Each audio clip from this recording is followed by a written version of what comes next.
चलिए 8वां अध्याय से शुरू करते हैं। जय श्री कृष्णा।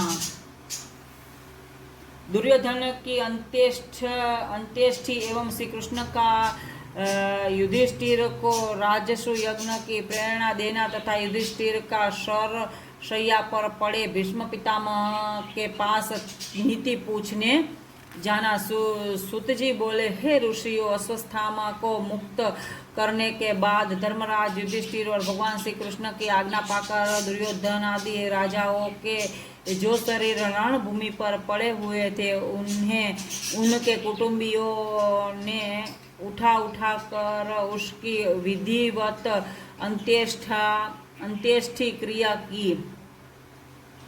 उस समय भगवान वासुदेव के साथ धृतराष्ट्र एवं 5 पांडवों सहित कुंती, द्रौपदी और गांधारी आदि स्नान करने के लिए गंगा तट पर पहुंचे।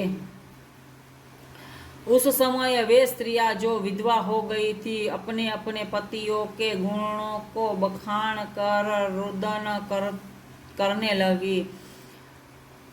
उनके उस रुदन को सुनकर धर्मराज युधिष्ठिर बड़े व्याकुल हुए और अपने को धिक्कारते हुए इस तरह कहने लगे कि अपने सगे संबंधियों को रणभूमि में मरवाने के कारण मुझे तो पातक लगा है, वह कभी नहीं छूट सकता। मेरे द्वारा इस महायुद्ध के कराने से जो हमारे वंश तथा कुटुंब की हजारों स्त्रियां विधवा होकर घोर विलाप करके हाहाकार कर रही है, उनकी आंखों से जल गिरने के कारण पृथ्वी की रज के जितने कण भीगेंगे उतने वर्षों तक मुझे घोर नरक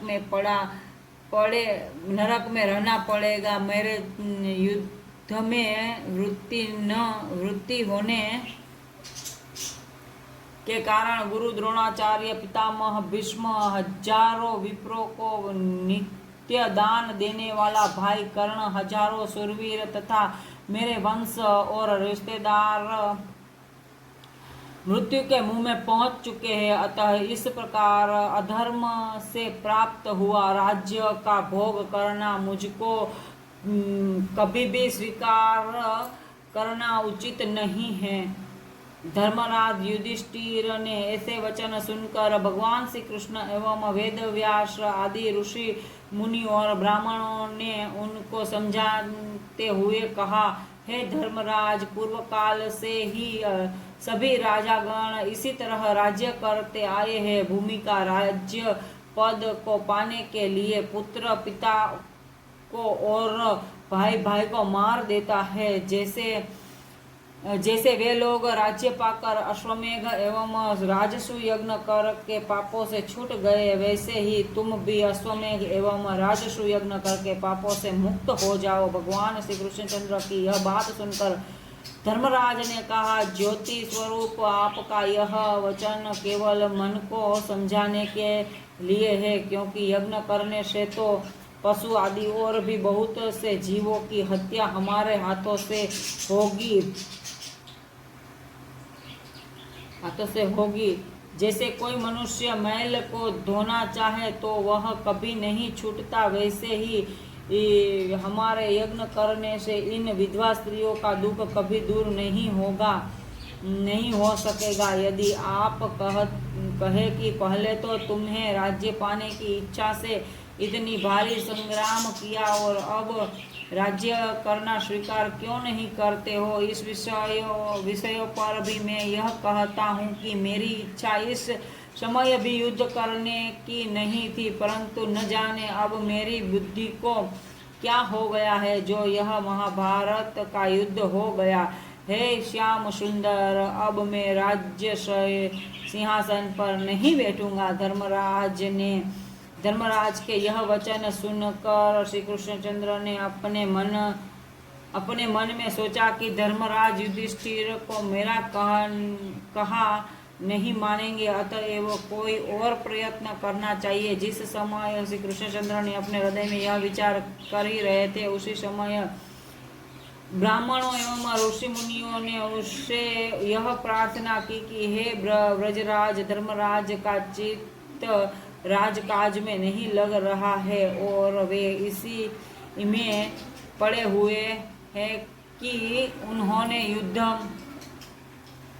में अपने भाई बांधव कुटुंबियों और ब्राह्मणों की हत्या की है। इसीलिए आप कृपा कर उनको ज्ञानोपदेश देकर उनका संदेह दूर कीजिए। उनकी यह बात सुनकर भगवान श्री कृष्ण ने उत्तर दिया कि हे महानुभाव धर्मराज युधिष्ठिर, मेरे समझाने से कभी नहीं समझेंगे, अतः हम सबको चाहिए कि उन्हें साथ लेकर के सरसैया पर लेटे हुए भीष्म पितामह के पास चले, क्योंकि उनको मेरे दर्शनों की अभिलाषा भी है। अतः उनकी यह अभिलाषा भी पूर्ण हो जाएगी और वे ही धर्मराज युधिष्ठिर को ज्ञानोपदेश देकर धीरज बंधा देंगे। यह कहकर भगवान